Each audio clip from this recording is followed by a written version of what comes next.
Humming bird নামে একটা পাখি আছে, নর্থ আমেরিকাতে পাওয়া যায়, পৃথিবীর সবচেয়ে ছোট্ট সাইজের পাখি। এটা যখন প্রাপ্ত বয়সে পৌঁছে, এই পাখিটার সাইজ হয় মাত্র 3 ইঞ্চি। কয় ইঞ্চি?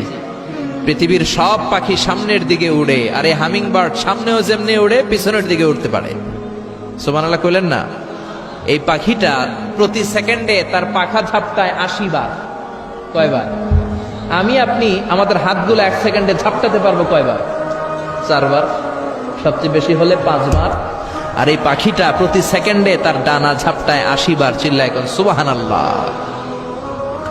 আলপিন সুইফট নামে একটা পাখি আছে, সাউথ ইউরোপের আল্পস পর্বতমালার পাশে এই পাখিগুলো পাওয়া যায়। গোটা বিশ্বে এটাকে সুইফট বার্ড বলে, সুইফট বার্ড। এই সুইফট বার্ড একবার শূন্যে উড়াল দেওয়া শুরু করলে 8 মাস উড়ন্ত অবস্থায় থাকতে পারে। আবার কোনো প্রয়োজনে পৃথিবীতে নেমে আসে, আবার উড়াল দিলে আবার 8 মাস, আবার নেমে আসে, আবার উড়াল দিলে আবার 8 মাস। সুবহানাল্লাহ পড়েন। হোমা বার্ড নামে একটা পাখি আছে, যে পাখিটা উড়ন্ত অবস্থায় ডিম পেড়ে দেয়, আর ওই ডিম জমিনে পড়ার আগেই উড়ন্ত অবস্থায় শূন্যে থাকতে ওই ডিম ফুটে বাচ্চা বেরোয়, ওই বাচ্চাও আবার শূন্যে উঠতে শুরু করে দেয়।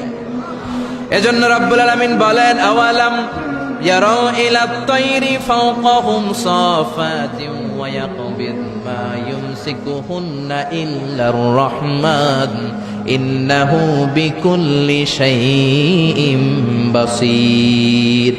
নাস্তিকগুলো কি পাখির দিকে নজর করে তাকায় না? কেমন করে তাদের উপর দিয়ে পাখাগুলো মেলে দিয়ে তারা উড়ে বেড়ায়। সাফাতিন ওয়া ইয়াকবিদনা, পাখাগুলো ডানাগুলো মেলে দেয়, আবার ডানা ঝাপটায়। এই পাখিগুলোকে শূন্যে কেউ ধরে রাখে নাই, ধরে রেখেছে একজন, তিনি হলেন আমার আল্লাহ।